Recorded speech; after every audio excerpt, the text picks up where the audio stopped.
Hello and welcome to the 2021 Saucy Awards. Don't mind the paparazzi out front. Hope you didn't trip over the red carpet. We're going to be talking about 5 different categories, 3 nominees in each, and we're going to come up with a decision right on the spot. We are so excited to have you here today. Stay tuned. This is Sauce Spoken.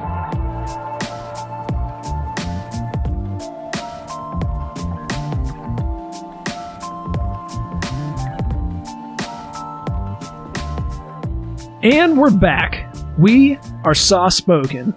We're the podcast giving awards to your favorite sauces, dips, and condiments. My name's Adam, and I'll be your master of ceremonies for this evening, and I'm joined here by my fellow MC, Tori. MCTG. Hello and welcome. This is the award show. We're so delighted to have you. And to my right, the third and final MC. I'm sure everyone's heard of the Dropbox. Allow me to introduce you, the creator of the Comfort Box, the MC with a bow tie, our boy E. Snappy E tonight. The Not Comfort sleazy Box. or I think that sleepy. really has a good ring to it. And I think it should be noted that MC Tori, TG here tonight, you are the inventor of, well, kind of the brainchild of here, these Saucy Awards. Oh, right, yeah. And that's what we're calling this, right? This is the Saucy Awards. The Saucy, yeah. Can I make a joke about, can I follow up with your joke about Eric? I want to say that the Comfort Box. Eric, famously being a single man that lives alone, is putting the cum in the Comfort Box. Boy. All right, Dwayne. Yeah, really. That's enough out of you. I thought he was gone already. Come on. He's never allowed back. With all that being said there, Eric, do you want to tell us how your week was this week? It's been really good. We've been busy at work, of course, and the weather's been nice. I've been doing a lot. I got a new phone. I have a new toaster oven. Wow. You have a toaster oven. You did get an actual new it's phone. New to you. You actually purchased full price a phone in a box, brand new, not from Kickstarter? Not from Kickstarter. Okay. From Amazon, though. I did buy it from Amazon. So. All right. And unlocked. Brand new to me phone. Still, like, it's a 1 year older model. I just didn't feel like I needed that, like, a brand new flagship technology. No one does. No one does. Same bullshit. Yeah. So, saved a whole bunch of money on that. I appreciate that. It was like a sub $200 phone. Nice. Love it. It has. You've been needing a new phone for solidly 5 years. My phone was only 4 years old. It was really struggling because you couldn't like simultaneously have texting on it and also have Tinder installed. I know there was something like that. Like I either have to do Tinder or phone calls. I have to choose one or the other. Yeah, I was all out of space. Yeah, couldn't download Bitmojis. I know every time you're like, oh, I have to navigate somewhere. Hold on, let me re-download Google Maps. You know, my old phone was a struggle for sure. So no, I'm really enjoying my new phone. I think it's still got some bells and whistles I got to figure out, but it's pretty cool. You can have all the dating apps on there. I could. Currently have none, which I'm kind of enjoying. You told us that once before, and it was a total lie. I did totally lie to you before, but I really do have none You're now. Totally lying again because you're a sleazy, sneaky piece of shit. I did want to mention you are dressed beautifully tonight. Yeah. Well, it's an award ceremony. I thought I should be a little really extra. Stepped your game up. Now you not only prepared fresh popcorn for us with the flavor cow that we mentioned before on the show, which was delicious. Yeah. Points to flavor cow. Yeah, 114% of your daily sodium intake in it. It's amazing. But you walked down your stairs, your grand master staircase, in a bow tie, a nice shirt, and some nice formal black pants. You looked very dapper. Why, thank you. Yeah, you were looking sharp, my dude. We were all impressed. I think Tori and I actually clapped. We were so impressed. Yeah. I thought, where in the hell's he at? We came up here and you were in the kitchen, you're doing your thing, whatever that may be, and there he comes down the stairs, strutting down the steps to an award show on the red carpet. Yeah, on the pinkish carpet. Yeah, wall to wall. It may have been red at one point. Yeah, it may have been red. It's now a beautiful mauve pink. Yes, yeah. It's got to go still. One of these days. Ripping it out. What about you, Tori? How was your week this week? Oh, I got another scam fella on the line. Nice. How fun. I'll make this brief, but I think this one's particularly funny. I am just outwardly insulting him at every step of the way. Perfect. I still have those janky saved gift cards. Those yes. pictures of those spent and corrupted pictures of the gift cards. Oh, he asked me for the gift cards. I sent him the picture. I said, here you are, you ugly horse's ass. They're attached above, idiot. And he keeps going with it. So I'll keep going with it, too. I mean, Is this someone pretending to be a coworker again? Yeah, this the same. Yeah, my boss all pretending to be needing $2,000 worth of Visa gift cards across of course. time.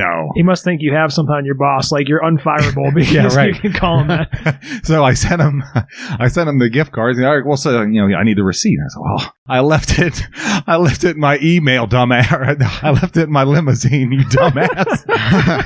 I just kept going with it. Perfect. Yeah. So that's where I get my jollies, since I can't feed the birds. The aforementioned avian disease going around that's really troubling me. But yeah, that's old hat. But yeah, so that's what's good cooking with me. I'm having a good old time. Cool. Well, as we had mentioned, this evening we're going to jump right into it because I'm anticipating a lengthy episode.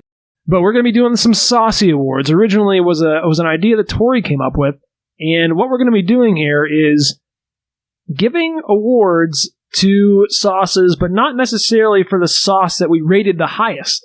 So, Tori, you want to go ahead and rate us the categories we're going to be doing today? Sure. Would you like a description as well? Yes, please. All right. Very well. Well, first and foremost, which I think, in my opinion, would be the optimal award to get, at least in my opinion, first off, we have Mr. Universe. Mr. Universe has an appeal that is universal, as one could imagine. It has a very wide versatility. Next up, we have what's called Toilet Treasure. Now, this may not be the best tasting sauce out there, but I think it's fair to say that the winner of the Toilet Treasure will have a certain quirk to it, maybe. Is that fair to say, boys? Yeah, I think we had said kind of like that X Factor thing. Like, it's bringing a little something to the table, maybe something that we couldn't factor into a heat or a flavor rating, something else we liked. And I think the name Toilet Treasure insinuates that we picked something that tasted bad, but that wasn't necessarily the case. It was just something that this is a category we're not picking specifically for its flavor merits, I guess. Okay. Right? That's fair. Dapper Dipper, we're coming up next. This is an easy one. This has the best label design and possibly the best bottle design. Comeback Kid, this is something that was all dreaded prior to tasting, or something that maybe E took under his wing after the fact. For an E's salvation. For an E's salvation, and upgraded it like Beyonce, and made it into something special. So that's the winner of the Comeback Kid. And finally, there's Foreign Flair, pretty self-explanatory. The best sauce that has, I think the best way to describe it would be with roots outside of the United States. Yes. Not something necessarily, because, all these sauces are manufactured in some dumpy place in Jersey. Something that actually has, roots outside of the States. Right. We didn't want to go too deep into that, looking like researching the exact manufacturing plant that makes the sauces. So it's just like, if it seemed foreign, we kind of rolled with it. Yeah. Face value type stuff. And I think you actually, came up with a lot of these category names too. I know we were talking about doing Dapper Dipper. Eric came up with that. Originally, that was going to be our best dressed category, but Eric very smartly, intelligently came up with Dapper Dipper. That was a bolt of genius lightning. That was really good. Thanks. Yeah. I think your wife actually came up with another one, the Delicious Desires or something like that. Now I'm forgetting it, but she was basically our number one most rated sauce, highest rated sauce, which you can find on our website, which goes to our raspberry chocolate liqueur sauce. Yes, we already know what that is. It's our delightful. Nothing can unseat that. No. Something block of sugar. Something delightful she had. She had a good name for it. Now I'm blanking on it. Yeah, well, that's nothing. We're not going to uncover anything, which we are going to probably uncover some things with this awards ceremony. Now, I want to go into a little bit of an explanation about how we went through selecting candidates, and then I also want to talk briefly about some honorable mentions that maybe didn't quite make the final nominees.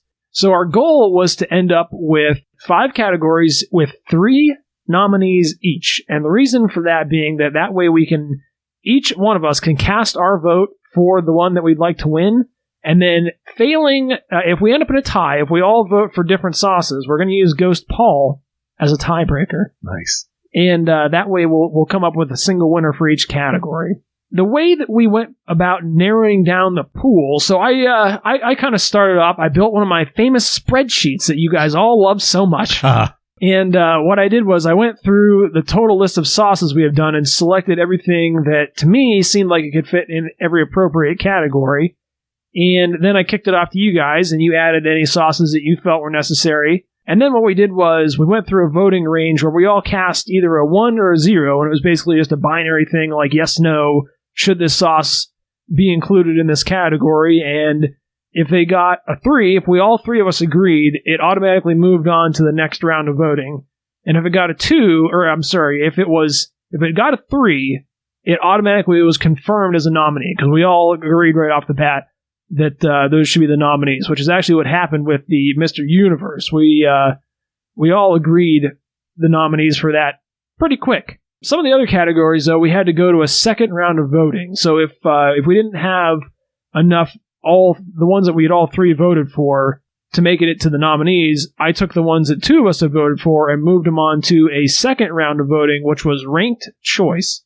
So the second round of voting, we each got essentially a first pick, a second pick, and a third pick, and we assigned those points. And then at the end of the second round of voting, whichever one with the highest one got moved into a confirmed nominee, and then the second highest, and however many we needed to fill out the 3 total nominees.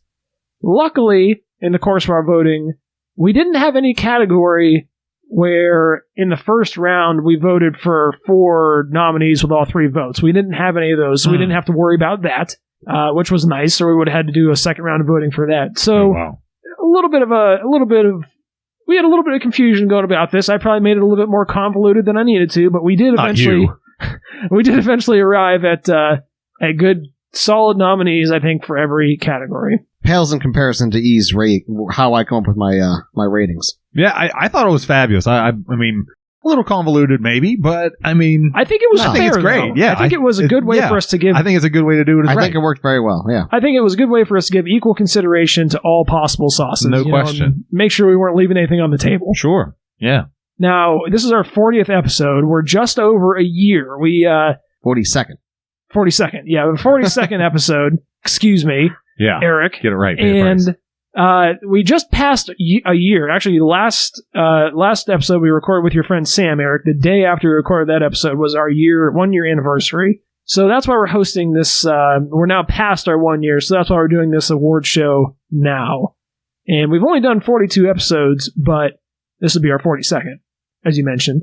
But I think we have something like 56 sauces or something like that we've tasted. Yeah, we doubled up and tripled up a couple of times. Sure did. Yeah, so we actually had a fair number to pick through. Yeah, right. I don't think we were at a loss for any options at all. No way. Yeah, I think we had several good options. I know personally, I was heartbroken. A couple of them didn't make a cut. I was personally pooling for a few. Sadly, they didn't make it. But hey, that's the Saucy Awards. That's how it goes. Sorry. Looking at the whole list, it was even just fun just to reminisce on, looking back and then trying to go through the Instagram to look for the best bottle, the best looking sauce. I thought that was fun. Yeah, I would have almost preferred to have more than 3 nominees for some of these, but I just didn't know how we would vote for that easily without having to do, multiple rounds and tiebreakers and all that shit. I didn't want to have to do a bracket during the actual podcast. So, well, as a first go around, we'll flesh it out. I think I think this first time around gave it hell. I think it's great, and I think you guys will enjoy it also. Without further ado, we're going to jump right into it because what we're actually going to have 7 minutes per category, and we're going to have a structured debate on that. And we're not necessarily going to do. It's not like we all have, we're not voted yet, so we're going to kind of, do our 7 minutes, and it's going to be a hard stop on the 7 minutes. I'm actually going to set a timer and physically stop us, so we won't be able to ramble on long like we normally do. And at the end of the 7 minutes, we're all going to vote. We'll seal those votes up, and at the very end of the show, then we will reveal the winners. I think they are counting them, right? They are counting the votes for us. As we had mentioned, we are unable to do live math. And if you stick around to the end of the show, we may have a little special surprise for you. Ooh.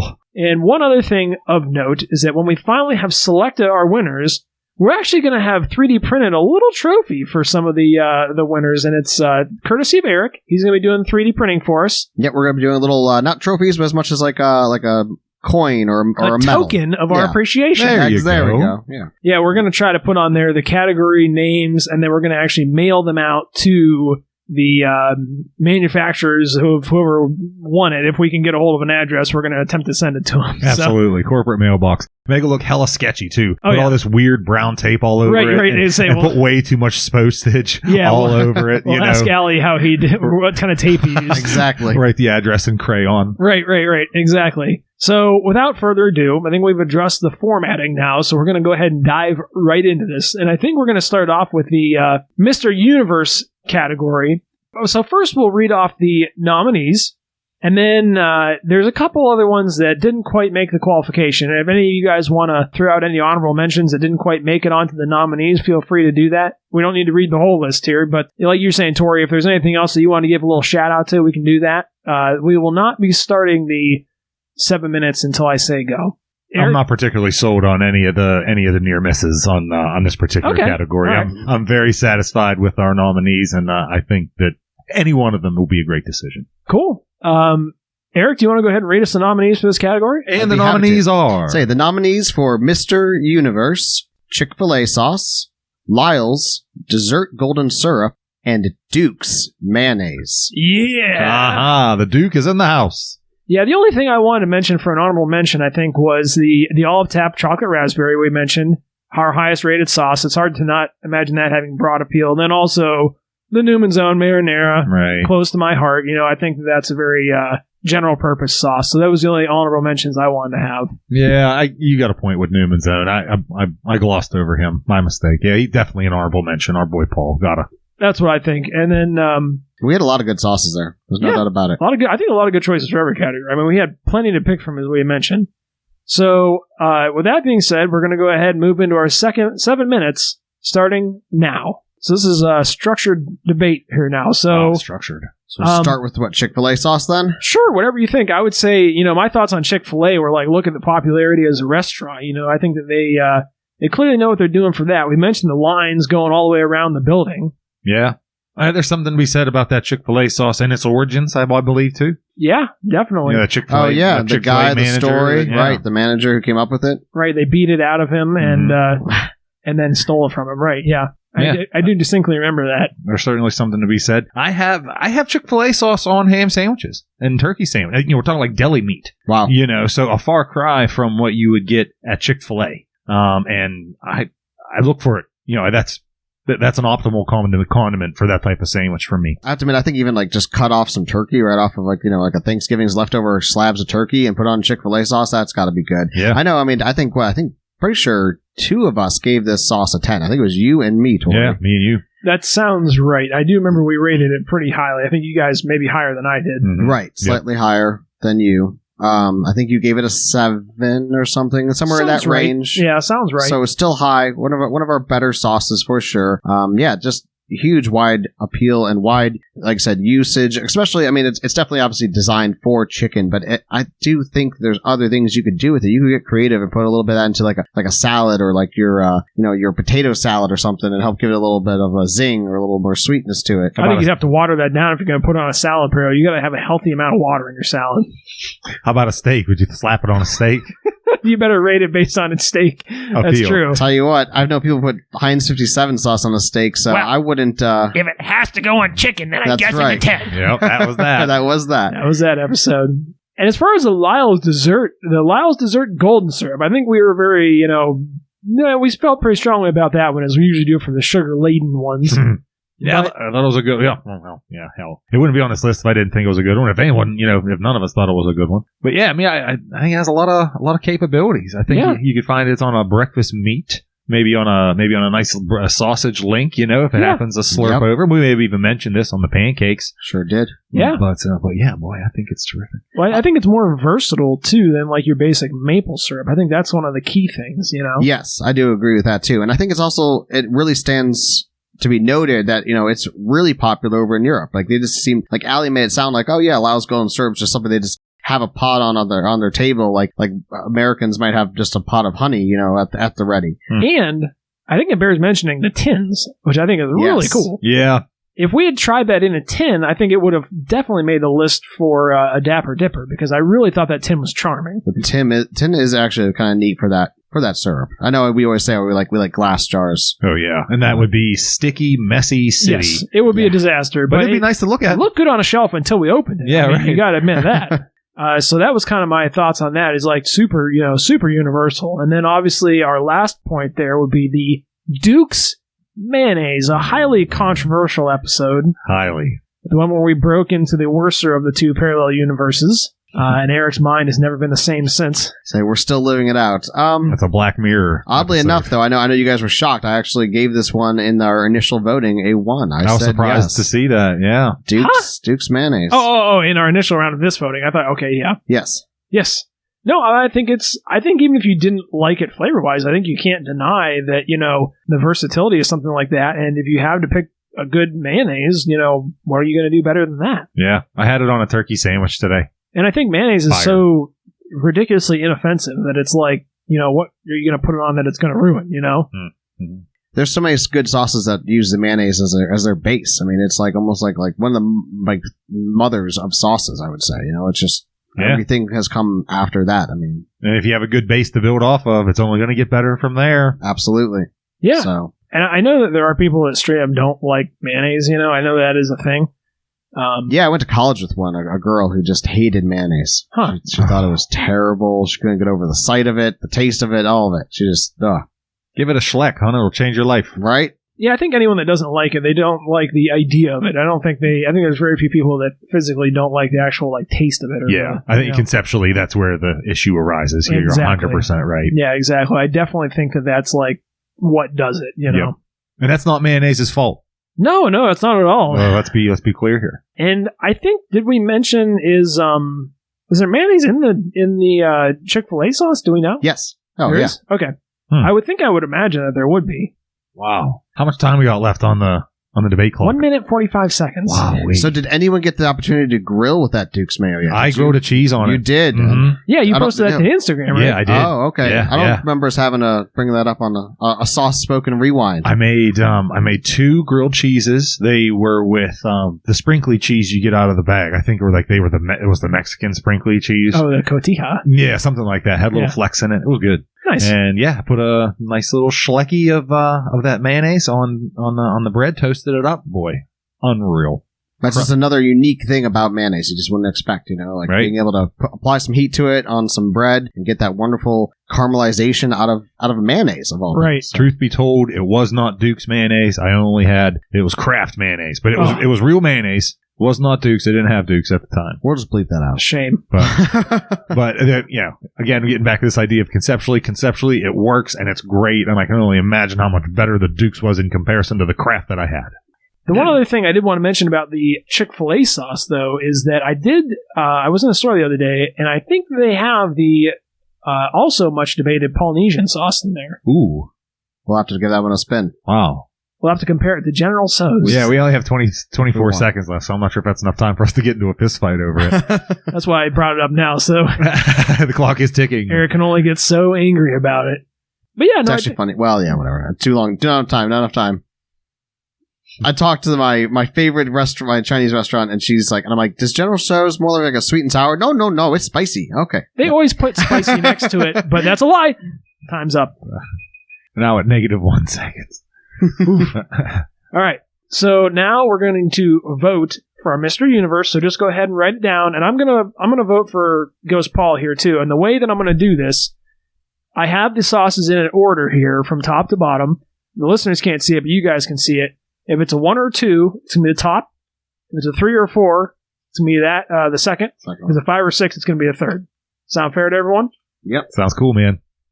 Casting our votes live. It's pretty exciting. Yeah. I'm rolling on the floor so you guys can't see it. Yeah, and I want to hear, when this airs, some super corny sound effects and trumpets and all that goofiness that you I will would do my expect. best. Okay, good.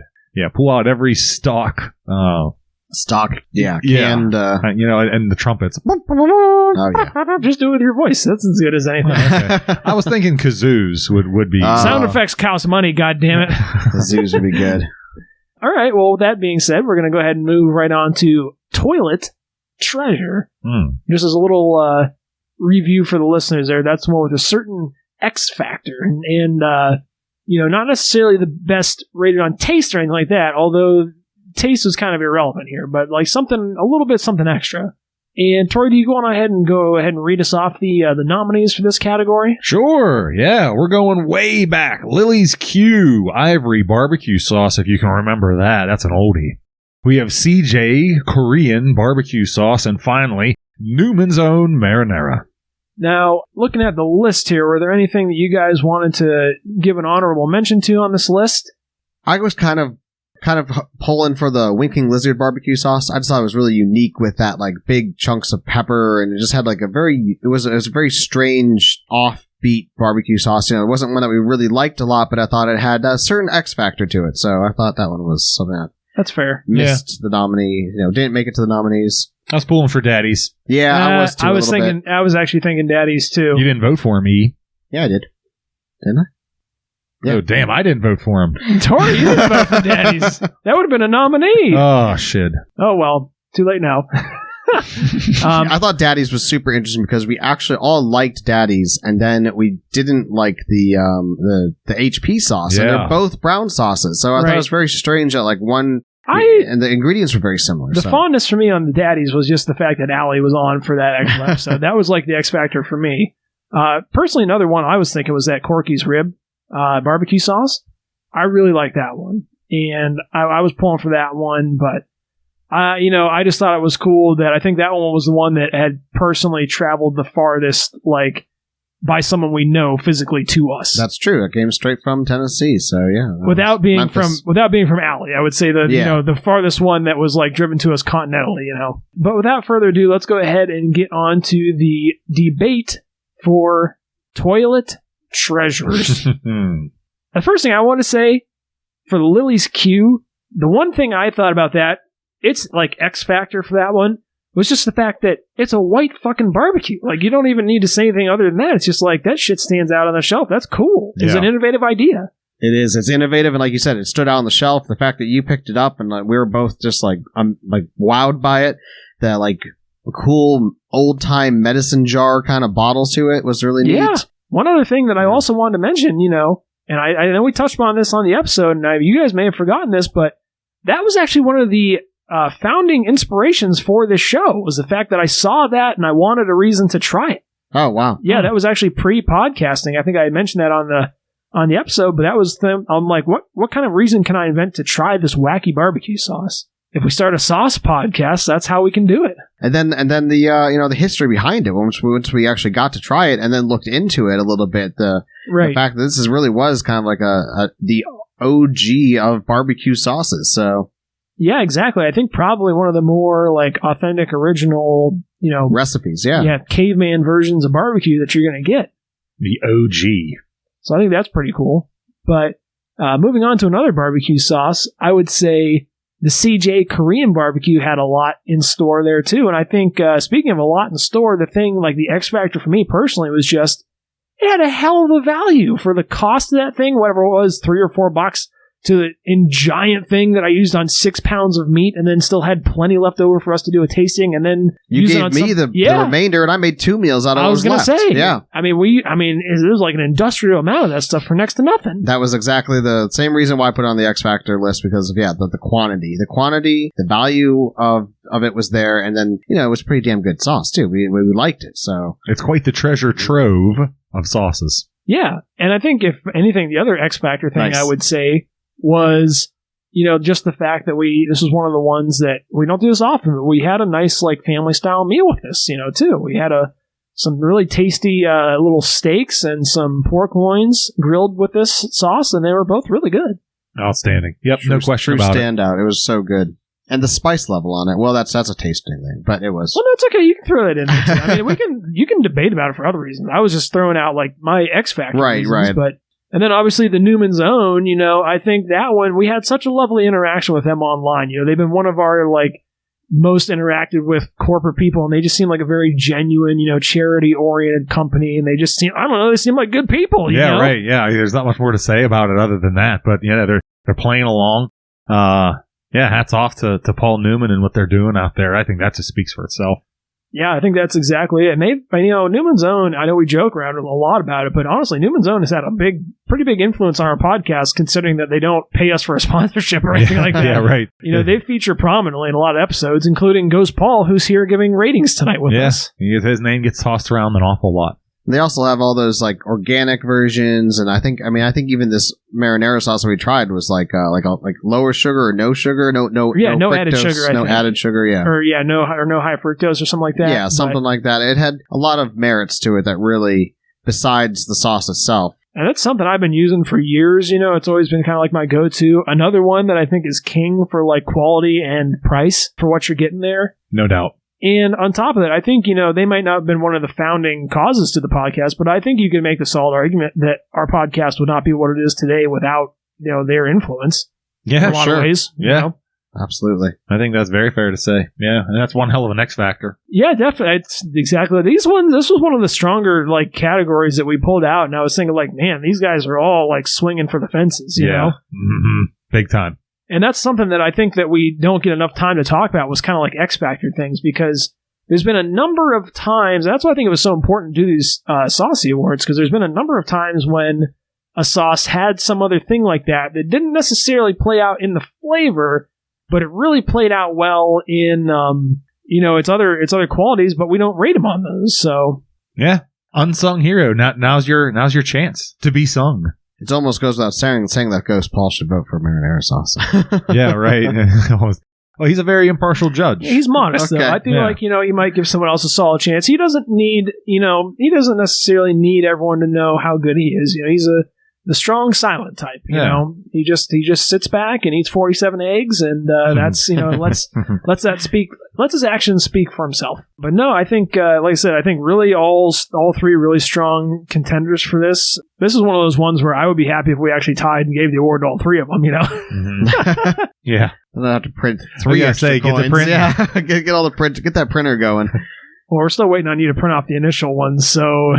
We record a little bit in advance, by the way. We record a little bit in advance, which is Eric does not have the best track record with doing things. Cut things right to the edge. I just the way I drive too, right on the edge. The edge of life. But yeah, I know I'm sort of cross-contaminating here, so excuse me, but I thought the label on Ivory's Q was sharp. I know that's Dapper Dipper. I know. And not to say that that's an X factor or not, but I don't know. I thought it was cool. I think that lends to the strikingness for sure. of it all. It added to the charm. I think there was a lot of. I remember it was very very text heavy. What was it that really spoke to you on that label? Oh, just black and white, just the starkness, I guess, of it all, the contrast. Yeah, and I think it is kind of like an X Factor thing too, the appearance, I think we have our own category for Dapper Dipper, but I think it's fair to consider things like the taste and, like you said, the heat level into things like X Factor, because it's kind of like we mentioned with the Newman's Own, like you've got flavor, you've got your quality there, but also for the price point. And I think it's those things in combination that really do it. Right, sure. Yeah. The X Factor could be a number of things that work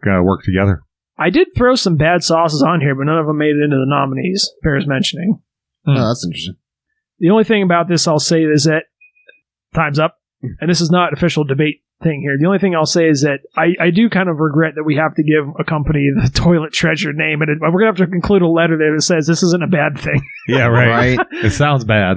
I was actually racking my brain before the podcast here to try and come up with a better name for it, but... The Treasures. It's already locked into Instagram. It is. All right, let's go ahead and take our votes on the Toilet Treasure category. All right, now we're going to be moving right along to the Dapper Dipper category. And this is our best dress, the one with the best label desigin. And I think Tori went last. So Eric, do you want to go ahead and read us off the aren't you going to take a turn? I thought maybe you did. All right. I've already spoken like 3/4 of this podcast, so I try to give you guys as much time as I can without taking it over. So go ahead and read us a category there. The nominees. Confirmed nominees for Dapper Dipper. We have Sir Kensington Spicy Ketchup. Maye, I think is how we said it was. Maye mustard. I think it's actually just Maye. Maye mustard. I don't remember. Rico's gourmet nacho cheese. I don't even remember us putting these ones. How did Rico's get in there?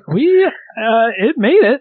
Huh. All right. Yeah, it was 6 and then 4 in the second round there. It almost got overlooked. Yeah. Rico's. Yeah. But it made it. It snuck in there by the skin of its teeth.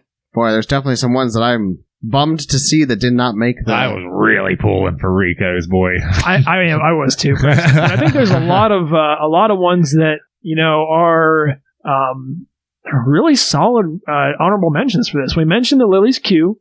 That was on there. It didn't quite make it. It made it into the second round voting, but it didn't quite make it there. The Coleman's Hot Mustard, I really thought that was a neat one. We did spend quite a long time talking about the Newman's Own, and obviously the Pick-a-Peppa sauce was cool. I like the Nando's. Nando's too. Peri Peri was, that's the one that I really, they have, their logo is embossed into the glass on the jar. And the text on the back was so unique, the way it was all canted on an angle. You remember the chicken on the top too, on the lid? The chicken on the top of the lid. Too bad nacho cheese wins. Yeah. And Duke's mayonnaise, we like, that was a plastic jar. If it had been a glass jar, it would have been more points.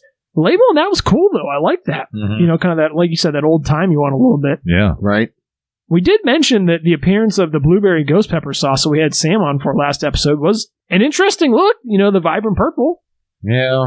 It looked pretty good, but I'm surprised none of us actually voted for that one, really. But the taste was enough to turn me off. Yeah. Right? I had a real sour... is there anything else you guys want on here for honorable mentions? I thought that Twisted Ranch, too, was pretty neat. The way the labeling had a lot of, like, clear, transparent cutouts through where there was text, and, like, the text, typography on it was really cool. Yeah. I thought that was a really neat-looking bottle. I wish, again, that the taste of it was so bad, but...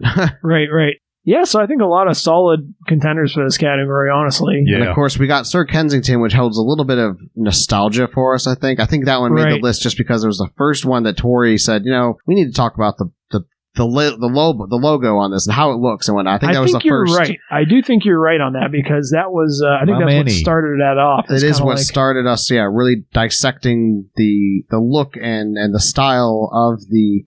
No, you're going too far into it. We didn't start the timer yet. You can't talk about Sir Kensington's. I forgot to cut you off. Oh. We didn't start the timer yet. He's a nominee. Yeah, I guess he is. Yeah. Yeah, you can't talk about that. We can talk about Texas Pete, though. That was another one to make it in the second round. Yeah. Remember liking him. Texas Pete. Texas Pete I liked a lot. That was a glass jar, and I loved the vibrant colors, and I specifically said that, how much I thought that was a really, really cool look to it. I really like their logo. I like their Texas Pete, the guy with the whip. And actually, I was looking at it. How fond now are you of Texas Pete? You never met him before in your life. Never met him. And never seen it before. Now you're ass over tin cups for him. Yep. I was recently looking at it on the Instagram, and I thought, you know what? It almost...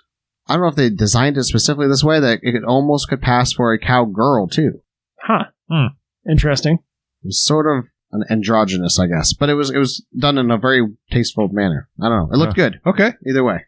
Well, let's move on to the actual nominees. I did subtract 25 seconds from the timer for you talking about Sir Kensington's on the record there. So we're going to go ahead and go on to the nominees, and we're starting the timer now. All right, Eric, you already mentioned the Sir Kensingtons and how Tori had kind of brought that up as being one of the one of the ones that got us started on even talking about aesthetics. Right. You had there's the jalapeno pepper, the picture of the fries, and that navy background to it. the navy background I thought was really classy. Yep, the real nice, like kind of matte finish. The little gentleman in the top hat. That was cool. The gentleman in the top hat. Yeah. That was cool. Reminded us of Monopoly almost, right? A little bit. Yeah, like the Monopoly guy. Yeah, the Minute Money bags. Uncle Penny bags or whatever his name is. And then obviously the Maillet mustard, real nice, interesting shaped glass jar with kind of like that black seal that run across the top. Right. Yeah, I was going to say the way the label itself, came down the lid and onto the front. You had to like break that off. And I think it had the... tamper-proof. It had like a coat of arms or something on it too, I believe. It did, and I think it said that was like the fancy. whole... Yeah, it was real bougie. It made you feel fancy opening that thing up. Yeah. And the actual like appearance of the sauce itself was kind of cool too. Like those little curds, right. The little whole grain mustard thing. The whole grain mustard was beautiful. Oh yeah, and just the glass, the shape of the glass even. Yeah, that's what I meant. It had like nice contours. Yeah.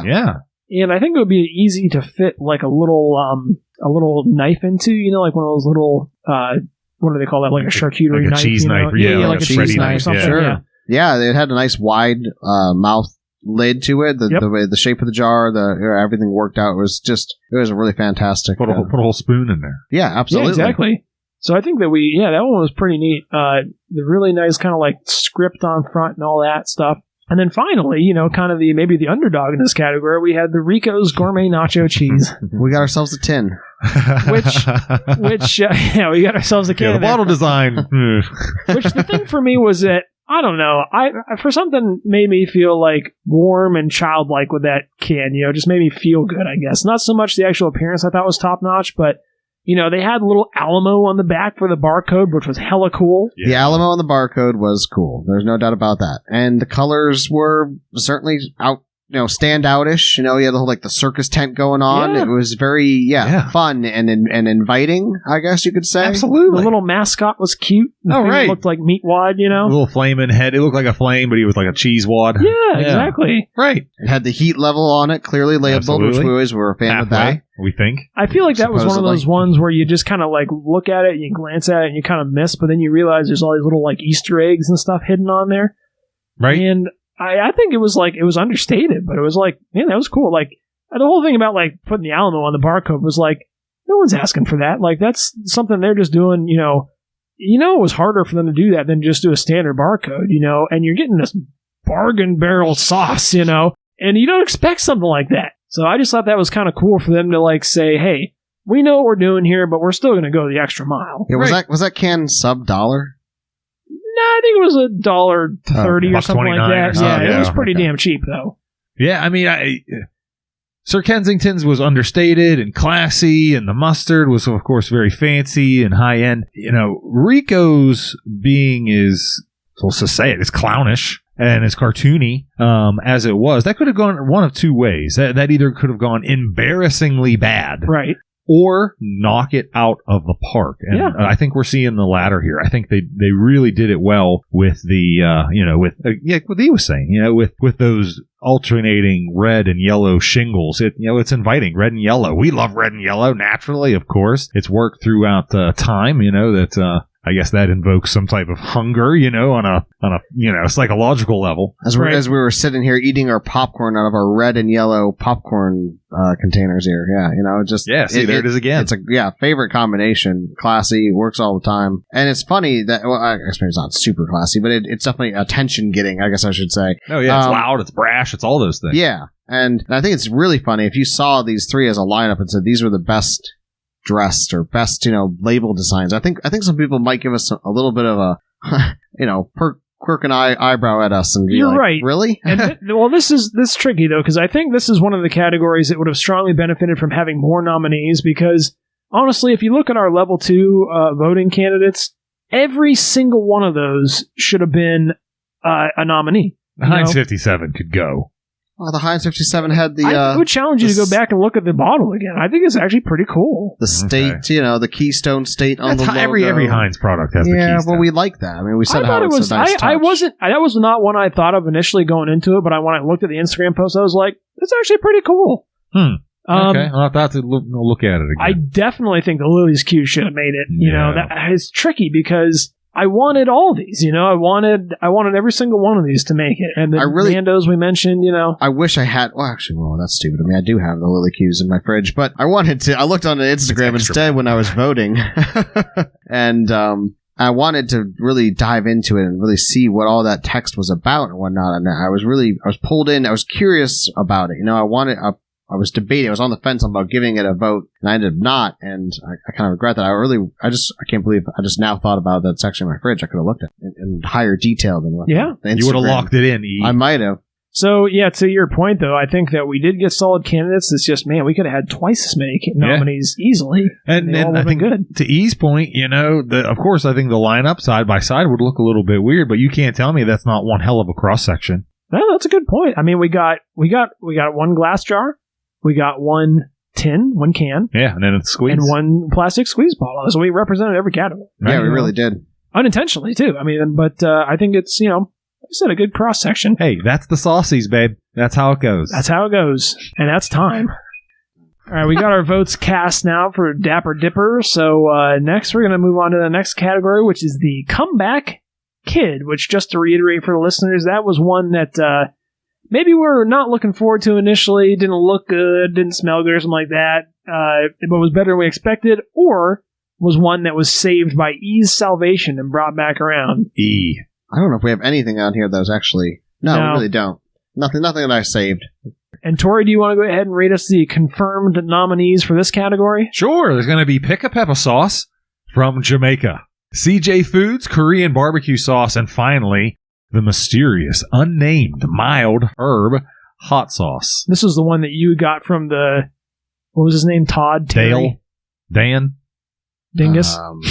No, it's Derek. Derek, that's right. Yeah, from the Olive Tap. He gave us those mysterious pre-production unmarked hot sauces, and one of them actually made it into our Saucy's Award. Yeah. Which is pretty amazing.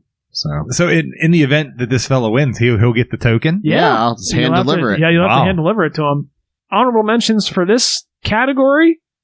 I don't know if I had any other honorable mentions for this. I know Eric probably does. Well, I did put down that the Yellow Bird ghost pepper condiment sauce was one that we went into terrified. I still think it burned the shit out of my mouth, but It did have an interesting flavor to it. Yes. Tori was really the one that came out surprised and liking it. Yeah. I was really pulling for that one because that one to me was the comeback hit in my mind. In stark contrast to the sauce we tasted last week, which was all heat. That ghost pepper sauce had good flavor to it. Real good flavor. Yeah. And we've had, not that this makes a difference in terms of being a dreaded sauce or not, but talking about positive social media interactions, Yellow Bird sauce has also been another one of our favorites. Oh, very fair. That's true. Nice. I actually, I didn't make really the a salvation comment per se because I've just been eating it now the last 3 days, but I actually ran out of jalapeno slices and I was trying to make up some salsa. I was like, oh crap, what am I going to use for heat? And I saw the Yellow Bird ghost pepper and I just thought, yeah, that'll work. I just put a nice squirt of that in there and I just put a nice squirt of that into my salsa mixture and tell you what, it brought some interesting flavor to it. It wasn't obviously jalapeno flavors. It wasn't like a traditional salsa, but it was tasty. It was good. Yeah. I've been eating it, so. For me personally, that Terry Ho's Yum Yum sauce, I had some dreaded memories of that. And, I thought it would probably be good, and it was. But I had a real hard time getting through to that. So for me, that was a little bit of a comeback. Can you refresh our memory on that story? No, we can't. Oh, dang. And then obviously the wishbone jalapeno, that I personally, I didn't come back around on their sauce, but their interactions, they did post our review finally. So I'll give them a little bit of credit for that. And then my favorite there. Well, I know you tried the Three Mountain Yellow Sriracha and the Lee Kum Keys satay sauce. Those were two that you were Ease Salvation. And the Sriracha, spicy hot ketchup. I love that. Oh, that's right. Yeah, you did like that one a lot. Yeah. I killed that bottle. That was probably one of the few sauces that I've completely devoured. And I don't. Yeah, that's a good point. I don't know if this one bears mentioning. The thing is, I put the Olive Tap on here, the raspberry chocolate liqueur, just because it's our number one rated sauce. No matter what your expectations were going into it, I wouldn't have said it would still be, we'd be here a year in and that would be our highest rated. So that's fair. Reasonable. That's true. It's surprising that that's got as high as it did and has lasted. I think the top rated sauce after a year is one hell of a feather in their cap. I would definitely say so. Yeah.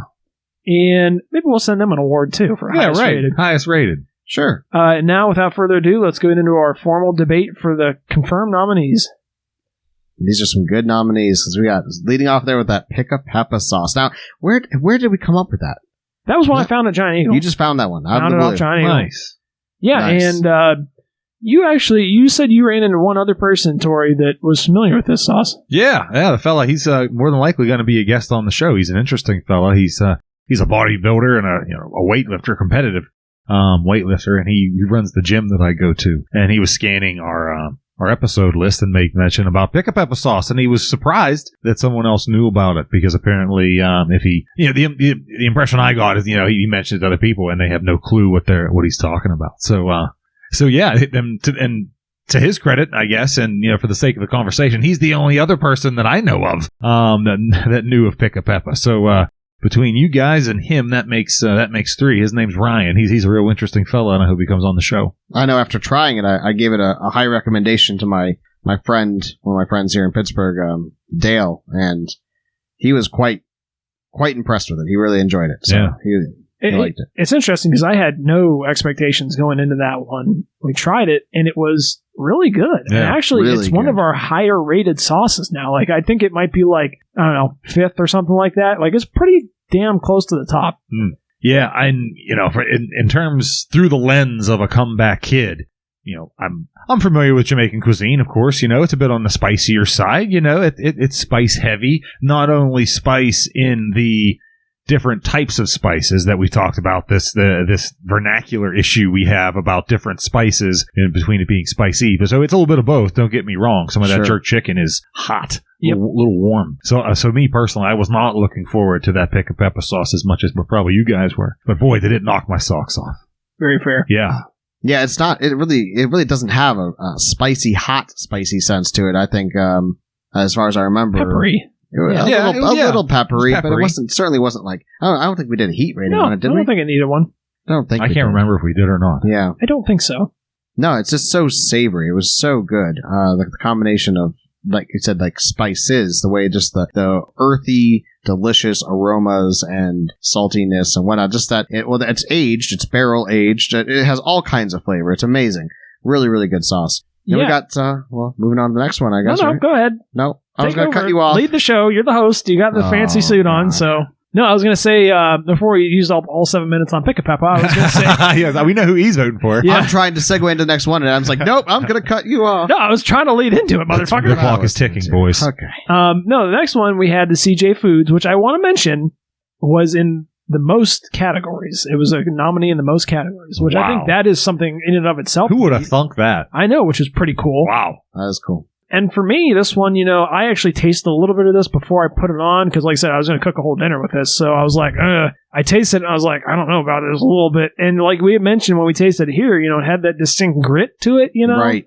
So some definitely seemingly concerning things, and that in combination with the kind of like questionable packaging and the price point on it, all those things, I was like I said, I had very low expectations for this. Like I thought it would be edible, but for it to come around and be good and then also be a phenomenal value, I just thought that was like, wow, blew my mind. Yeah. Yeah, that's a hell of a case you make for CJ Foods. I'm not sure I could express that any better. Yeah, I mean, the value alone, given it's a good value, but a lot of times you get what you pay for, and if it's too good of a value, that usually means you got junk. But boy, was that a nice surprise to figure out when we didn't. Yeah, I know. It didn't even give us a shits or anything. Yeah. Yeah. Not even E. Yeah, right. I don't know what my lead levels are at currently. That's a good point. Heavy metals, mercury.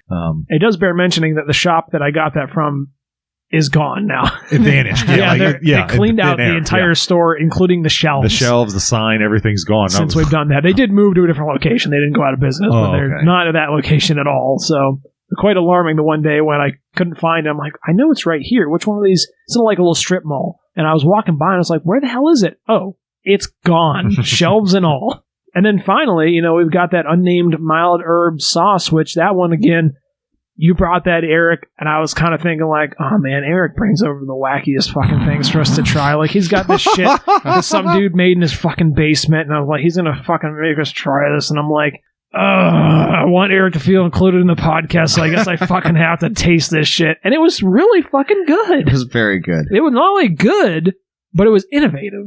And that was the key thing, was that this dude had created a whole new like thing I'd never even had before. And it was really good.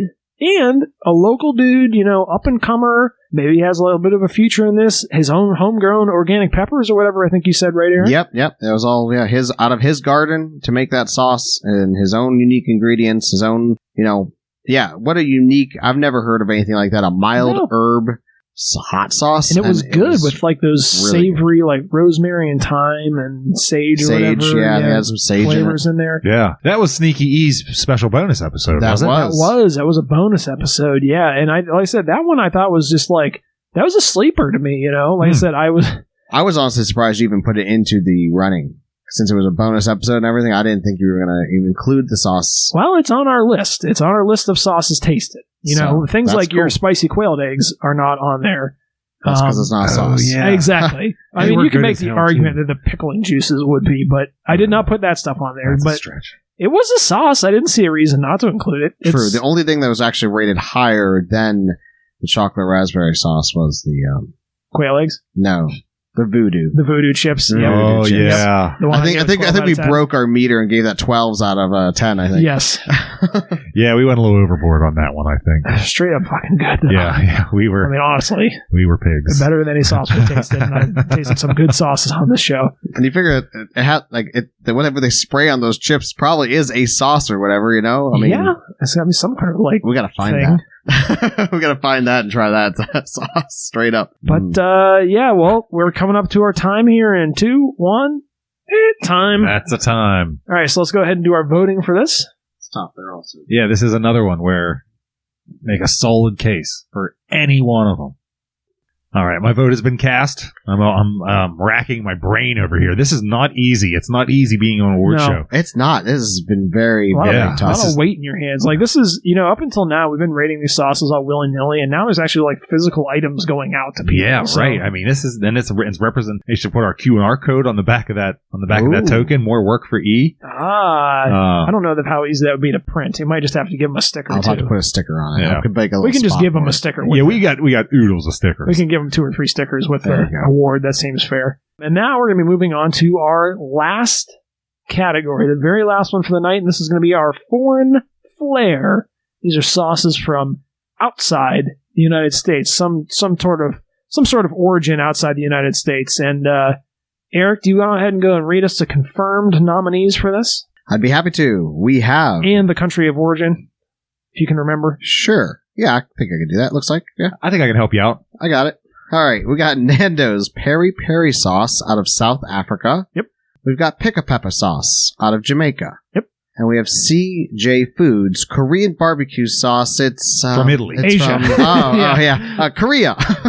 I don't actually know. I just assume it's. I agree. I think it's. I'm sure it's Korean. I imagine. Right? I mean, It's in the it's name. in the name. Hard It to should say. be. Some honorable mentions coming up. For me personally, the Daddies was on here. This is one we mentioned. Our boy Ali was on with us. I think that one's a go-to for a runners-up solidly. Absolutely. Yeah. Lyle's dessert golden syrup out of I mentioned that. which again I think we actually had that incorrectly during our original podcast. We said it was from Ireland, and I think it's actually produced in the UK. Okay. Maybe Northern Ireland. Right? Maybe. Yeah, maybe Northern Ireland. So we don't sound like complete idiots. Yeah, He- Terry Ho, of course, is a good one. Yum yum. Yep. Yep. Terry Ho. Yum, yum. Japan, I think, right? Well, actually, it's Los Angeles. Well, yeah, but it's a Japanese. Yeah, we're steakhouse, talking right? roots. Yeah. Talking to roots, yes. Yeah, There we- was, we weren't that rigid about it. yeah, a guy from Japan who was trying to make some money here in the U.S. Exactly. Started in, came up with So that that sauce. counts. There we go. Piece of shit. Lee Cum Key sauce, of course, I liked. Grody grode. Yeah. After getting, after cooking it. using Gritty it, grime some- sauce. It was very, very good once you cook it down. Cholula Chipotle was fantastic. I mean, that was a good one. We had questionable thoughts on Chipotle flavors, but some of us. But yeah, I mean, I'm a big fan of Chipotle sauces. Coleman's hot mustard. Somebody killed that because that was a damn good one too. I took that actually. You took that. I'm sure you ate it all. I think there might be some left because Wow. the thing is, you don't want to use too much of it. It's Right. very potent. It is very good though too. Cool. So let's go ahead and move on to our formal discussion section, starting now. I think right off the bat, Nando's Peri Peri, and this is kind of an open-ended category because it's like the least confined, I guess, because you can take anything into consideration from Right. here. Sure. For me personally, like I said, I told you before, I love the heat on this. Like I said, I think that this was the one that I said that this was the fastest I could eat without slowing down, the heat level. Yeah, that's where that I rating loved- mark kind of got coined. Yeah, I love the label on it. I love the lid on it. I thought the origin story was cool. How it went from South Africa and now it's all the way to UK. It's a chain now. It's a whole chain of like Nando's, what I don't know what it's called, like chicken chops or something yeah, like that. Yeah, I think, Nando's chicken. I think Nando's was a- The way Chicken. Ali was describing it is kind of what seemed like a little cool hangout place, maybe. The general philosophy of that and stuff. It just seemed, plus the fact that it was shipped to us from our boy Ali. But you had the sauce before, Adam. You knew of the sauce. Yes, I definitely have Peri Peri. I couldn't remember if it was Nando's or not. And this was one of the ones of my friend Scott, who's traveled the world a couple times over, I think, and he was happy to see that we had that reviewed this sauce. So Yeah, I think a really solid one. Yeah. Oh yeah. And then obviously we got the Pick a Pepper on here. We already went into that one pretty in detail. You know, that was another one that made it on for a couple of categories. Right. Yeah, I've seen that name a couple times. Yep. As well as the CJ Foods, which I think made it into 3 or 4 of the 5 categories. Unbelievable. Can you believe that? A beast. Yeah. That is incredible. Which I think really does bear strong mentioning. Like, that's some serious shit. Wow. Like, I mean, just to be, that's powerhouse pretty numbers. Diverse categories, too. You know, like... maybe you might be the MVP of the year. I could definitely see that, you know. Let's see, it was in Toilet Treasure, it was in Comeback Kid, and it was in Foreign Flair. So yeah, 3 out of the 5 categories for CJ Foods. Yeah, really cool. I definitely feel like that one deserves to win something. You know, yeah, right. If not one of these, if it doesn't win one of the categories, I feel like we need to send them something out. Just be like, hey, you know, always the bridesmaid award. Yeah, hey, that's a good one. That's a good one. Yeah, maybe if it doesn't win anything, maybe that's what we'll do for tentative, because it could definitely win one of these categories. You know, yeah, Pick a Pepper. You know, like you said, that one coming from Jamaica. So we've got ourselves a hot sauce. We have ourselves a savory steak sauce, you might say, and then a barbecue sauce. All these very like flavorful sauces too. Yeah. Nothing bland. No. I think most of the foreign ones we had were all very distinct. Yep. You know, they weren't they weren't ones that would necessarily go in the Mr. Universe broad appeal, you know, but they're definitely bolder sauces. They're bold, yeah. They're packing flavor like out of the wazoo in their respective ways, you know. Right. Yeah, I definitely think you know, like I said, for me, that Nando's, oh man, that garlicky and that heat. I mean, that Pick a Pepper, that like aged barrel. And the spices, damn, super savory. I think we should pat ourselves on the back because we did a hell of a job picking nominees. Every single category has been a brain buster, and this is no different. I do think that we did do, like I said, I think I wasn't, this was one of those things that like picking the actual categories, the way that we were going to narrow down the nominees, you know, we kind of roughed this together last week, and I'm like, all right, well, I'll sit down and see how this is going to work out, and I think it fell together pretty well. Yeah, certainly did. Well. I mean, I'm racking over here. I can't figure this out. Would you scroll back to the sauce list there? I'm curious. So we said we did how many sauces? Well, you're burning time talking about these. Do you need any more debating time? You've got 3 minutes. We can scroll back. Yeah, we've already talked about CJ Foods twice now, and Pick a Pepper showed up once before. And we got that Nando's. Whoa, not the whole list. I meant the list for this one. The list of the foreign, the full list that we started with. There we go. So we had 16. No, I'm sorry. We had 13 sauces. No, we had 12. I can almost count. Spreadsheets. Wonderful. All right. You know, so out of 12, so that's like a fifth of our total sauce list, essentially. Yeah. Give or take. Okay. Maybe a little less than that. Which is pretty interesting that we had that many foreign sauces outside the U.S. I just think in general, I think we did a really great job, I think, in the whole year worth of trying sauces. I just wanted to, you know, go back to the whole overall list. Kind of that. This was a little bit of a category I stressed about a little bit because I wasn't, like we had mentioned, I wasn't super sure what was actually foreign and what was actually domestic, you know, so I was kind of like, I'm going to take my best guess and try to make an intelligent decision here, you know. If it has characters on it we can't recognize, it's in the Foreign Flair category. Right, like the Yellow Mountains. Yeah, right, Yellow Mountains and Mandarin Chinese. Right, well, at the very least. Yeah. But yeah, no, I think, like I said, yeah, this one, yeah, like I said, we already talked thoroughly about the CJ Foods and the Pick a Pepper, you know. I don't know how much we talked about the labeling for that one, but I did really like the labeling for that with the little parrot on it, you know? Yeah, with the parrot. That had ties to the Jamaican flag? No. The flag's black and that's the one that had the ingredients on the front too, which was kind of cool. Yeah, like 4 ingredients. Yeah. And the ingredient list was like also natural stuff too, which was really amazing. There wasn't like any xanthan gum or chemicals or anything in that would be turning you off. Yeah, it was everything you could pronounce and put on the front of a label, and they were proud of it. So I thought that was pretty cool. That was super cool. And the like boldness of flavors that they managed to achieve with that, you know, that had something interesting. It didn't have like plum juice or something like that in it. It had plum and dates. I think. That's right. Did the Nando's have something sweet in it too? I don't remember. I don't remember tasting a lot of sweetness. I don't think so. I know the CJ Foods had, I think, pear and apple or something like that. It did, which was super good. Yeah, it definitely helped with the kind of the sweetness on that one. You know, really it balanced it out. Yeah, because it had a little bit of heat and a little bit of sweet and savory, saltiness, savory, salty, barbecue-y. It was so unique. I wanted to buy some more of that the other day, and that's actually why I went back to that store. I couldn't find it. I was like, shit, I really wanted more of that stuff. And I got another Korean barbecue. I got it from Target, you know. it was a real letdown compared to that stuff. I mean, that stuff was so much better, and it was way more expensive for the one I got. You know, I think it was like the same price, but it was in a container that was a fifth that size. Wow. So, I wonder if you could track it down on Amazon or something. I'm sure you probably could. oh, I guarantee you could. The only thing is, I needed it in kind of a hurry. That's the only thing. Right. Off topic, I think the discussion's pretty much over for the sake of what Excuse it's me, worth. there's 3 seconds left. My mistake. But did you happen to do a honey ratio? Time's up. Go back and do a honey ratio on CJ Foods? No, I did not. Okay. I'd have to find the official. I'd have to go.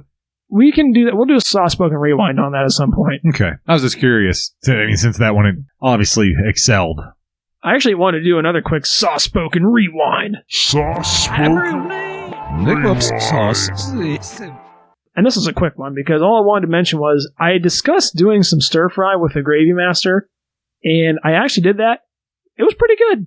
It still does need a little bit of salt on it, though, and the only thing is, because of how dark it is, it tends to make them, like, almost kind of like, makes your vegetables, like, super dark brown in a stir-fry. But, it was pretty good, flavor-wise. So let's go ahead and do our, make sure you got your voting down for Foreign Flair. All right, well, now that we've voted for all the categories, Here it goes. the way we're going to do this here, we're going to go around and we're going to read our votes for the categories. We'll see how that turns out, and we'll discover a winner. The committee adjourns. So first, we'll hit up our Mr. Universe. And once again, for the listeners, the candidates for Mr. Universe were Chick-fil-A sauce, Lyle's Dessert Golden Syrup, and Duke's Mayonnaise. Who wants to go first? Tori, would you like to go first for Mr. Universe? I would certainly like to go first. And my nomination for Mr. Universe is none other than Duke's Mayonnaise. I knew that was coming. Very nice. Eric, would you like to go ahead and read us your candidate? I went with Chick-fil-A sauce. Eric went with Chick-fil-A sauce. I was voting for that Mrs. Universe.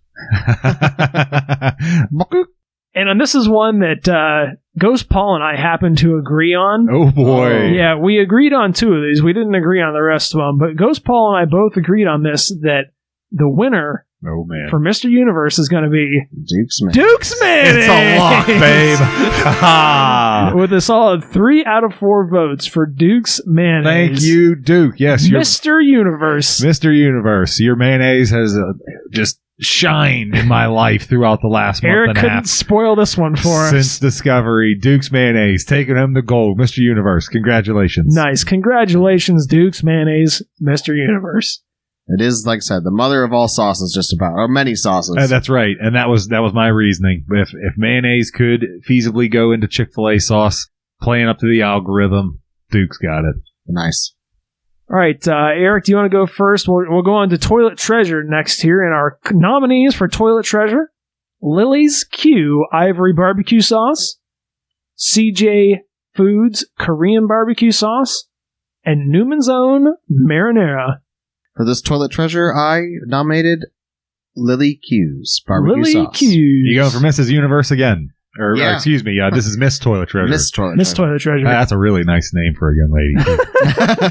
That's becoming. Tori, what do you have for us here for nominee for Toilet Treasure? I think it just makes sense, my man. I think it just makes sense. The Toilet Treasure, albeit it's not the most flattering name, I think the most deserving, Uncle Paul. Uncle Paul Newman's got Own. it. Yeah, goes Paul. Holla. Ghost Paul and I were also in agreement on this sauce, believe it or not. And we both decided to vote for Oh, man.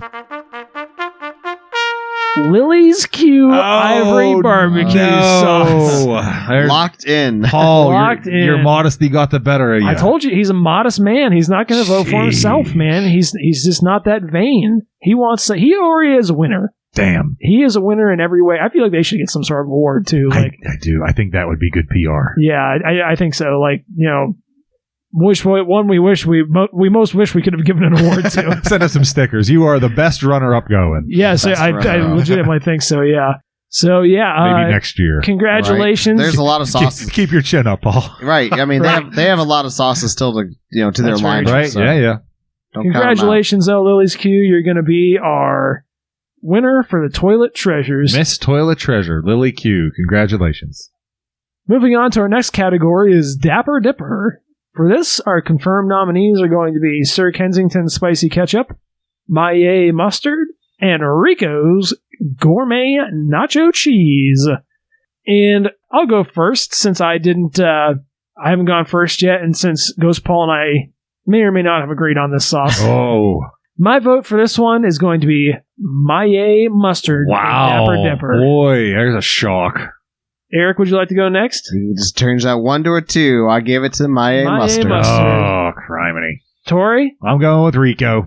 Oh, 1 for the Rico. Ghost And Paul gave it to Rico as well. Ghost Paul gave it to Sir Kensington. Oh, got a nice spread there. They Yep. do. So, What would have congratulations. Well, no, because Ghost Paul's only counts if there's a tie. So, If it's a tie. Right. yeah, so there would never be there'd never be a time when it would. I That thought makes this through, sense. Eric. Thank Okay. you. Congratulations, Maille Mustard, for Dapper Dipper, the most best dressed sauce. One fancy jar. Yeah, For the looking past sharp year. out there, my Mustard. Keep Looking up the hella good work. sharp. All right, moving on to our next category, Comeback Kid. The confirmed nominees for this category are going to be Picka Peppa Sauce, CJ Foods Korean Barbecue Sauce, and the unnamed mild herb hot sauce. Without Tori? further ado, Tori, would you like to lead us off with your vote for this one? Yeah, I think, personally speaking, the nominee for me fits the bill to a T. Pick a Peppa. Oh, wow. One vote for Picka Peppa. Eric, would you like to go next? I think the grittiness of that initial taste of CJ Foods Korean barbecue to then be as good as it was when it was grilled, that's the comeback kid for me. Fair enough. CJ Foods for Eric. You can make an argument for every single one of these. Yeah, we can. I mean, And my vote for Comeback Kid is going to go to Picka Peppa Sauce. whoa, Pick a Peppa. Gonna round Pepper out wins. the category and gonna win. Ghost Paul actually voted for unnamed mild herb sauce, and I think that sits with his spirit. You know, I think that's Yeah. who he'd be. He's rooting for the underdog. Modesty, right. So I definitely think that fits with character. But congratulations, Picka Peppa Sauce, for Comeback Kid 2021 Yeah. Sauce Spoken Saucy's Award. Yeah, and I think that is truly, the comeback kid. I think that's a good feather in your. Well, they're all feathers in your They're all- cap. but- absolutely. But to have that comeback kid have to be sort of put down and maybe prejudiced against, boy, I love it. All right, so coming up with our last category for the Saucy's Award 2021 is going to be Foreign Flair. The confirmed nominees for this: Nando's Peri Peri Sauce, Picka Peppa Sauce, and CJ Foods Korean Barbecue Sauce, coming in for their third category. Wow. No wins yet, I don't think. No wins, No. not yet. All right, I'll go ahead and I'll lead us right off with this. My vote, Foreign Flair, is going to be Nando's Peri Peri Sauce. Nando is Dando. Eric, what do you got for us? My foreign flair is the Picka Peppa sauce. Ooh, Picka Peppa Sauce. Hit us, Tori. I'm with the pick a pep. Pick a I pep. pick that pep. Pick a pep. Oh, A shit. double winner. Whoa. And just for the record, Wowee. Ghost Paul's with you. Ooh. You got that Picka Pep. Wowee. Wow, so we had Picka Pep win 2 categories. Yeah. Wow, good for them. I was really rooting for that Nando's. I really like that. I was torn between Nando's and Picka Peppa. I kept going back and forth in my mind, and I was like, I don't know. I mean, it was so close. I ended up going Picka Pepper just because we kept talking about how unique and the flavors and the way the ingredients were right on the front, and it was just like there was so much. I was like, yeah, I think it edged it out. That Nando's Peri Peri sauce was fantastic. One of the best hot sauces I've ever had. And of course, I'm bummed to see that CJ Foods didn't actually. I know. I think, you know what? I think I'm going to make an executive decision here. Best We need to send out an award to Olive Tap for their being the top overrated sauce of the past year. Yeah. We need to send out an award to Newman's Own because we fucking love those guys. Yeah. Supportive. And we need to send out an award to CJ Foods because they made it in 3 fucking categories. That's impressive. And they were such an underdog to begin with. You know, Yeah. 3 categories, though, of broad spectrum. And I mean, I think that is a really, telling sign. But yeah, I think that, I think if we're making awards, we may as well make up a couple little extras for those. And, with that being said, that's going to do it for this year's 2021 Sauce Spoken Saucy's Awards. Thank you for joining us. We hope you enjoyed that as much as we enjoyed doing it. That's right. And we hope you stick around for another year of listening to us. No question about it. Yeah. Hey, it's been an entire year. Can you believe it? I mean, a year in review, and here we are. giving out awards, to the various sauces we've tried over the year. We sincerely appreciated having you here, and we can only hope that you stick around for another year. We're trying to get better. Hopefully we're getting better. Hopefully you notice that. And yeah, we love having you. So thanks for stopping by. Don't forget to stick around to the very end of this episode. We know it's a little lengthy, but we got a little surprise in store for you guys. So, or it'll go right into that, so you don't need to say. Oh, okay. Yeah, we're going to go right into that after we do this. Congratulate the winners, E. And now, congratulations to all these winners. What a wonderful year we've had. Yeah, and now as a special treat to you listeners for getting all the way through one of our longer episodes, we've got another special little treat that we're going to whip up for you here.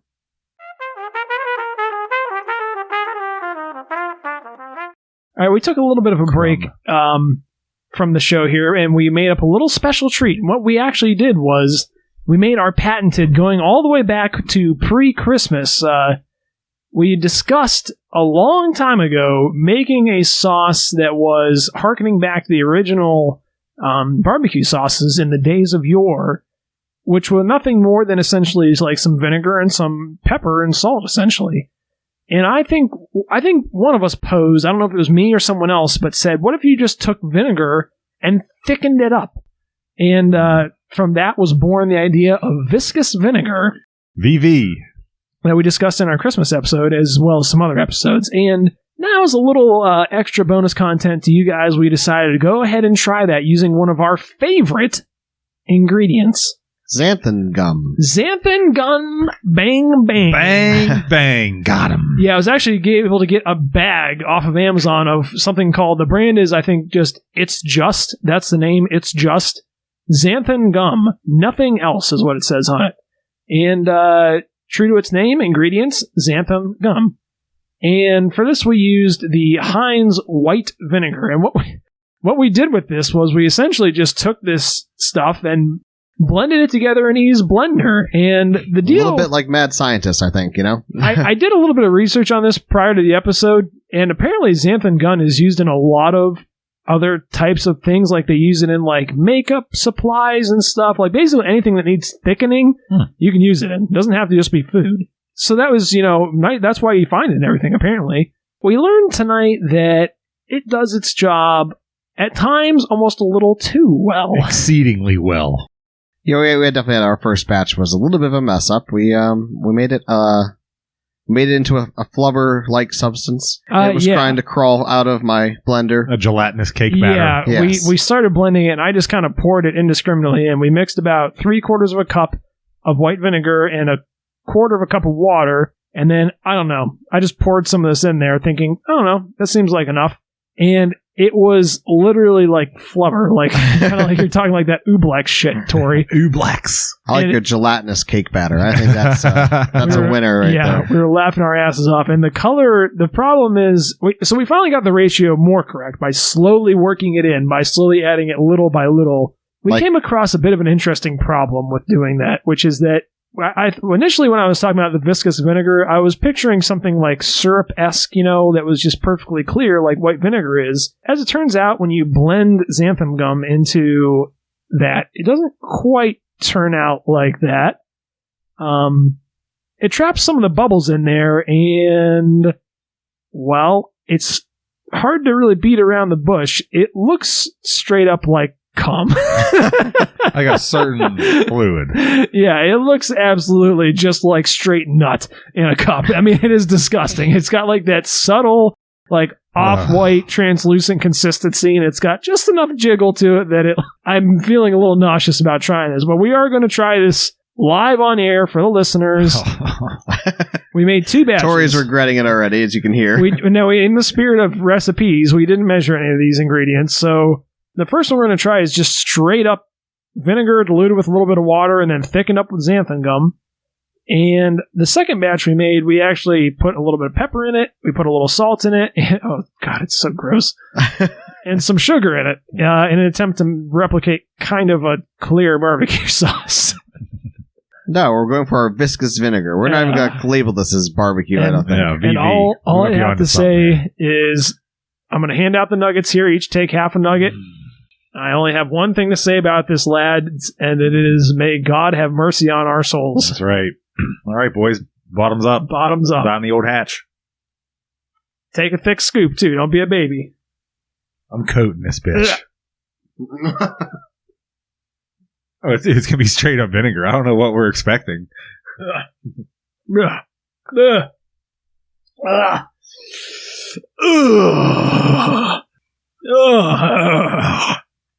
Straight up vinegar. Kind of like it.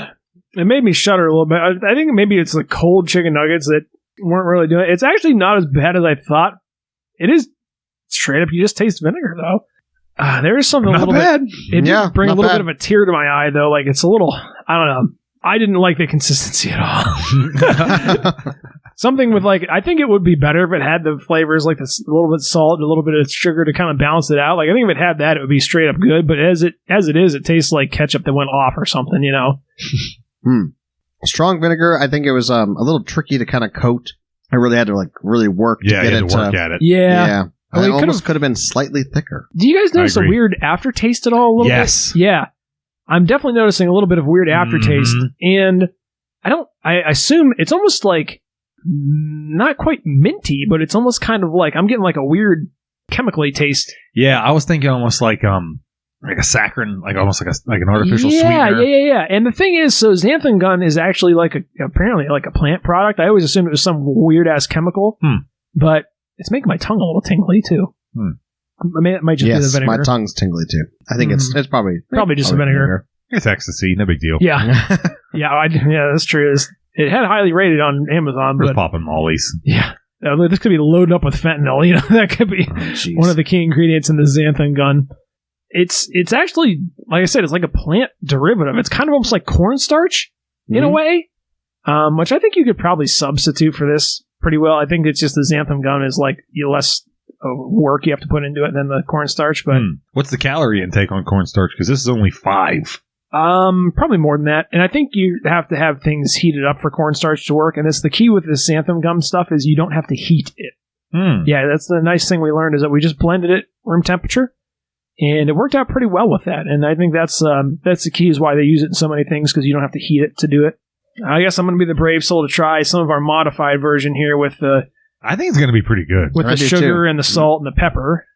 The bubbles are so disgusting, like the clear bubbles on the chicken. It's actually not too bad. Yeah, I mean, I think we're actually pretty close to something that would be damn edible there. That is distinctly close to being edible. That's almost food. Wow. It's got a little bit of that weird aftertaste still. But I definitely think that the sugar, I think it actually needs a little bit more salt. If anything. Maybe some more pepper. It's actually not half bad. It's not half bad at all. I mean, you're real close to just having like You're very your close. own barbecue sauce, really. You are like very close to having a Carolina style barbecue sauce there. That is pretty damn good. I think if you had, I think just a couple of key ingredients and you could be right there. It's actually not that bad. Okay, well, we proved out a concept there.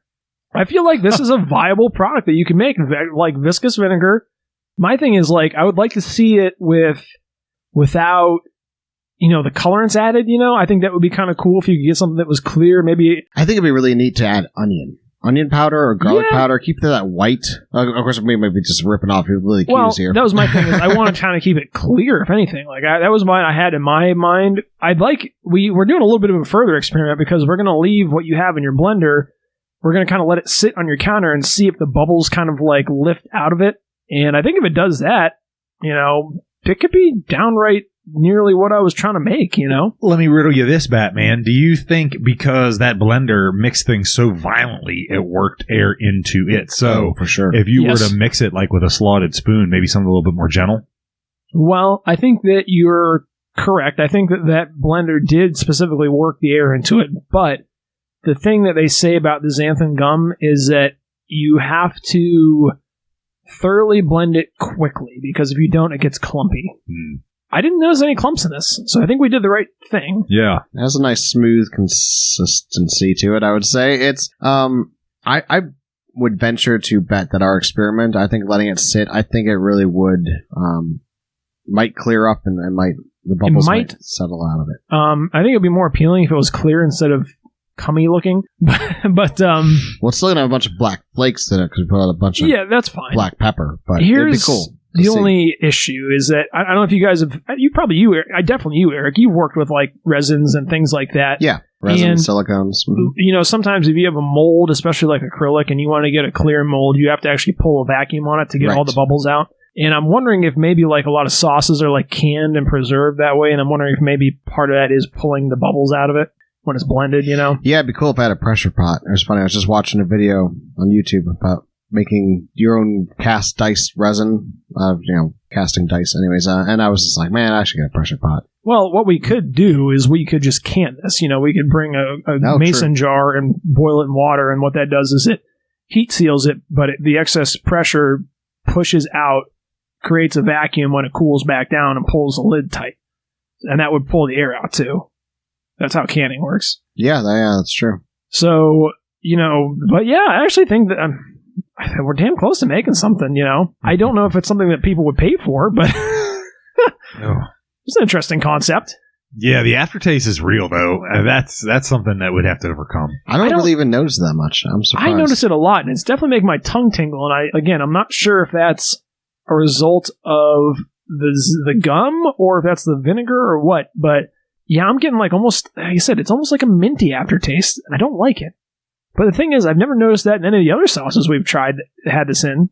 Although I would have to imagine that probably their sauces had some natural thickness on their own without adding this, so they probably didn't have to add as much. Could be. Yeah. Could be. I don't know, but yeah. How much do you think you put in? So we mixed it with just rough measurements. We used what, like a cup of water and vinegar? Yeah, a cup total combined, and then, I don't know, I would say less than a tablespoon. I was pouring it in pretty damn slowly. You were. You know? Yeah, I was thinking you were going about an eighth or like, well, maybe a quarter of a teaspoon at a time. You did it like, 5 times, so maybe. Yeah. One time I dolloped a little more than I intended, so. But I didn't put a lot in. The first time I put way too much in, which was the problem, but. Yeah, so definitely interesting. Yeah. I think it'd be fun to do some more experimentation with it. I think maybe we should have our own spoken sauce of the viscous vinegar by Viscous Sauce vinegar. We should just make vinegar in brick form. We should just load that son of a bitch up. Did anyone try any of the gelatin form of it? We didn't. I did. We could have used like a butter knife. Yeah. Yeah. Right. Spread it on toast. Like butter. Yeah. Ugh. Oh wow, that would have been particularly vile. Vile viscous vinegar. All right, well, I think that's going to do it for us this week. I hope you guys have liked our award show. Welcome to the 2021 Saucies. Thanks for coming. And our special little Xanthan Gun Bang Bang treat afterwards. And with all that being said, thanks for sticking around for an extra long episode. And Eric, after a year podcasting, do you have any thoughts that you'd like to share with us and the listeners? I just want to keep hammering home that, let us know what we are doing, what we can bring to the next year of Sauce Spoken. Reach out to us. We are all ears here. We want to hear from you. So, as the listeners know, we are famously very receptive to suggestions on this. We all take all criticism very well. No one ever gets heated about anything. Nope. Bunch of calm, cool guys here. It's a safe space here. No one's ever screamed on this podcast. That's why Eric's inventing the comfort box. He's loading it up with viscous vinegar. Tori, what about you? Anything to share with us after a year of podcasting? Yeah, sure. I want to elaborate on what he was saying. And yeah, I mean, heck, it's been an entire year and we've been doing this. And if you've been listening from the very beginning, boy, we are so grateful for you. And we certainly hope you stick around. And if you like it, share it with someone. Tell a family member, a friend, a barber, I was going to say your pastor. Don't tell your pastor. But your mailman. You can tell him if you're in confessions. Yeah, that would work just as well. Father, I've sinned. I listened to 3 idiots on podcasts. Yeah. Wasted far too much time. Talked about cum. But yeah, so, and of course, I want to extend the congratulations to our winners. To remind you, of course, we have Duke's Malay Mustard, Lily's Q Barbecue Sauce, Pick a Peppa cleaning it up 2X. With the foreign flair and the comeback hit. So, an extend-a-handed congratulations to you guys. And now, since we're talking about awards, I want to flip the script on you and talk about rewards. And I want to tell you that it's okay to go out and reward yourself every once in a while. You deserve it. You work hard. You wake up early every morning. You go to work. You come home. You do all your chores. So, hey, If you need permission to go out and buy something cool off Amazon or the new PS5 or a new board game, Your very own bag of xanthan gum. a very own bag of xanthan gum, whatever. Allow me to provide that permission to you because I know you work hard and we're hella proud of you. We love you. Thanks for listening. All right, well, that's going to do it for us this week, guys. Thank you so much, as always, for listening to us, and we'll catch you next week. Good night. Oh, bad news is we're at the end of the show here, but hey, the good news is that we have several other episodes that keep you entertained. And while you're at it, send us an email, saucespoken@gmail.com. If you've had enough of listening to us and like to see us, you can do that too. You can stop over on our Instagram page. It's Sauce Spoken Official.